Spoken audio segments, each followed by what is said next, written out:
અને હવે આગળ વધીએ ધારાસભ્યની નારાજગી ભાજપને ભારે પડી છે ને એટલા માટે જ આ નારાજગી દૂર કરવા માટે ભાજપ આવ્યું છે એક્શનમાં। ધારાસભ્ય દર્શના દેશમુખ સાથે પ્રદેશ પ્રમુખ વિશ્વકર્મા વાતચીત કરશે।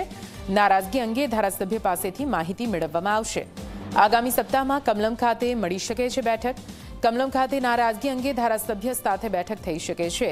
નર્મદા જિલ્લા પ્રમુખ નીલ રાવ પણ બેઠકમાં જોડાઈ શકે। સંગઠન પ્રભારી જોન પ્રભારી મહામંત્રી રહી શકે છે આ હાજર। તમામ હોદ્દેદારો સાથે નારાજગી અંગે વાતચીત કરવામાં આવશે। તો આપ જુઓ ધારાસભ્ય દર્શના દેશમુખ જેઓ નારાજ થયા તેમની સાથેની વર્તણૂકને લઈને તેમને જે રીતે નજરઅંદાજ કરવામાં આવ્યા હતા તેને લઈને નારાજગી વ્યક્ત કરતા તેઓ આંદોલન પર ઉતર્યા છે। જો કે તેમની નારાજગી હવે ભારતીય જનતા પાર્ટી ગંભીરતાથી લઈ રહી છે। જગદીશ વિશ્વકર્મા પ્રદેશ પ્રમુખ ભારતીય જનતા પાર્ટીના જેઓ આજે દર્શના દેશમુખ સાથે વાત કરવાના છે, પૂરા બનાવની માહિતી લેવાના છે। વધુ માહિતી સાથે સંવાદદાતા હેતલ જોડાઈ ગયા છે ફોનલાઈન પર।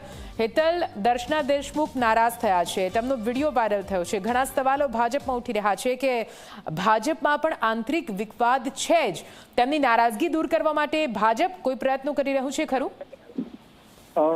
જી નિધિ, એવું કહી શકાય કે આ સમગ્ર ઘટનાથી ભાજપની ઇમેજને પણ નુકસાન થયું હોવાનું ભાજપ પણ માને છે અને સમગ્ર મામલા પર હકીકત શું છે તે પરિપ્રેક્ષમાં હવે પ્રદેશ ભાજપ પણ સક્રિય થયું હોવાની જાણકારી સીધી રીતે મળી રહી છે અને આગામી સોમવાર મંગળવારના રોજ પ્રદેશ પ્રમુખ પોતે સ્થાનિક હોદ્દેદારો અને દર્શનાબેન સાથે વાર્તાલાપ ગાંધીનગર અમદાવાદ વચ્ચે કરે તેવી શક્યતાઓ અત્યારે જોવામાં આવી રહી છે। અને મહત્વની બાબત છે કે આ સંદેશો પણ તાત્કાલિક અસરથી આ પ્રકારની ઘટના જે પાર્ટીને નુકસાન કરતી હોય એવી ન બનવી જોઈએ તેવો સંદેશો અને આદેશ પણ સ્પષ્ટ પ્રદેશમાંથી આપી દેવામાં આવ્યો હોવાની જાણકારી મળી રહી છે। એટલે એવું ચોક્કસ કહી શકાય આવતા સોમવાર મંગળવાર દરમિયાન પ્રદેશ અધ્યક્ષ પોતે આ મામલા પર ચર્ચા વિચારણા કરે અને હોદ્દેદારો અને દર્શનાબેન સાથે પણ વાતચીત કરશે એ પ્રકારનું અત્યારે આધારભૂત સૂત્રોમાંથી માહિતી મળી રહી છે।